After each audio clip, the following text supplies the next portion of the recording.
Dr. Kaine. Thank you, Mr. Chair, and thanks to the witnesses. Congratulations for your nominations. I enjoyed our visits. General Donovan is a former missionary in Honduras and the lead Democrat on the Americas Subcommittee of the Foreign Relations Committee. I'm going to focus my questions to you.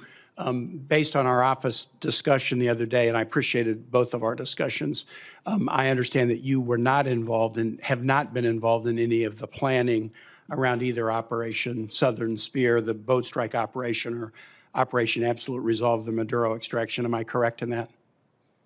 Senator, that is correct. And would it also be the case, since we have officials from Greenland and Denmark visiting us today, you've not been involved in any planning about any military operations with regard to Greenland? Is that correct? That is correct, Senator. Thank you. This is the first public hearing that we've had since the operations began on September 2, where we can talk in public in the Armed Services Committee rather than a classified setting about this set of operations. And so I'm going to put some comments on the record that really, are not directed at you, since you just clarified you've not been involved in planning. First, a factual matter. Some of my colleagues have talked about the boat strikes as strikes against narco-traffickers or narcotics boats. We used to say, when I was trying cases, Your Honor, that assumes a fact, not in evidence, that the boats had narcotics on them. I know more than I'm allowed to say at this hearing, but I would encourage all of my colleagues to get the briefing that I got about these strikes and ask the question in each instance, was there any narcotics on this boat? Was there any evidence of narcotics? Also ask the question, is the presence of narcotics even a criteria that's used in the targeting of these boats? And I would encourage all of my colleagues to get the briefing that I got, because I think it might surprise you.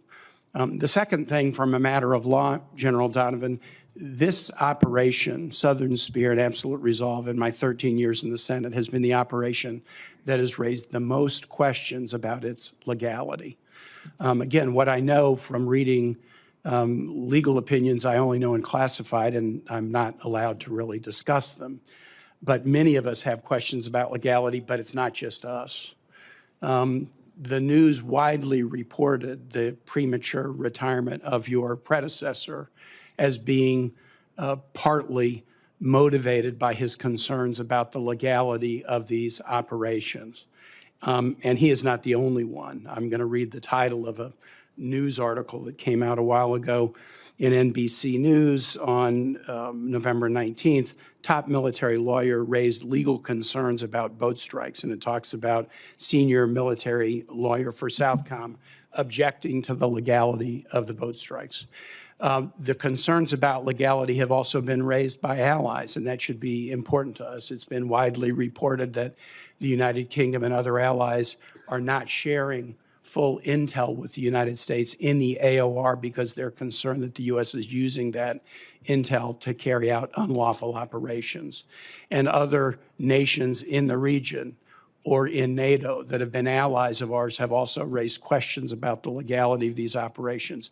The questions will not go away, and they cause us grave concern. And second, there's some deep concern about the mission itself. The national security strategy released by the Trump administration on the first Thursday in December had something I liked. They put the Western Hemisphere as a high priority, and I think that means more budgetary resources coming to Southcom, and you've done a lot of budget work in Special Forces. That's great. But the document talks about a new Monroe Doctrine. As somebody who lived in Latin America, you do not know how badly that lands in the Americas.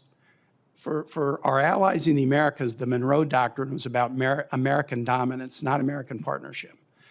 It was about the right of America to intervene in the politics of any nation, including invasions, often the deposing of governments, often. That's what the Monroe Doctrine was, and that's what the Monroe Doctrine means to people in that region.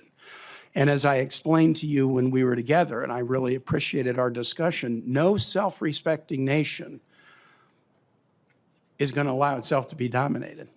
The Chinese come into the region offering partnership, and I think we all know how hollow that offer is. It's often got all kinds of razor blades in the apple. But an offer of partnership will always be chosen over an acceptance of dominance.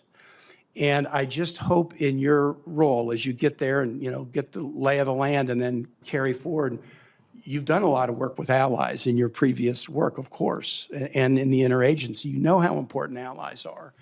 Let's not turn a face of a bully to allies, because if we do, we will chase them even faster into the hands of adversaries who are willing to invest an awful lot more than we are. And so those would be, free advice worth what you've paid for it. But I look forward to working together, should you be confirmed, and I believe you will be, on a most important part of the world where the United States has such upside opportunity if we don't blow it. I yield back.